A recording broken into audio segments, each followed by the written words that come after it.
Hello বন্ধুগণ, 2 শালিক আগামী পর্বে দেখতে পারবেন বাড়ি ফেরার পথে বাইক থামিয়ে দেবা আকিকে গোলাপ ফুল দিয়ে বিয়ের জন্য প্রপোজ করলো।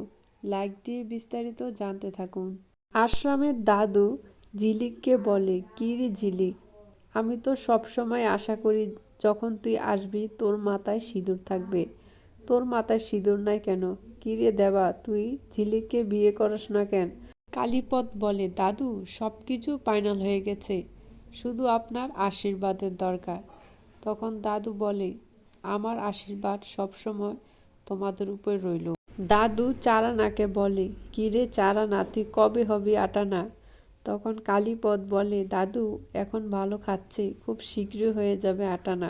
দাদুর কাছ থেকে বিদায় নিয়ে যাওয়ার পথে দেবা গোলাপ দিয়ে ঝিলিককে প্রপোজ করলো। ঝিলিক, আমি তোমাকে বিয়ে করতে চাই, তুমি কি আমার প্রস্তাবে রাজি?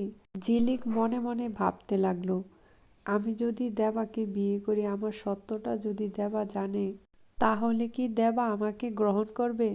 বন্ধুগণ, ঝিলিক কি দেবার প্রস্তাবে রাজি হবে? অবশ্যই কমেন্টস করে জানাবেন।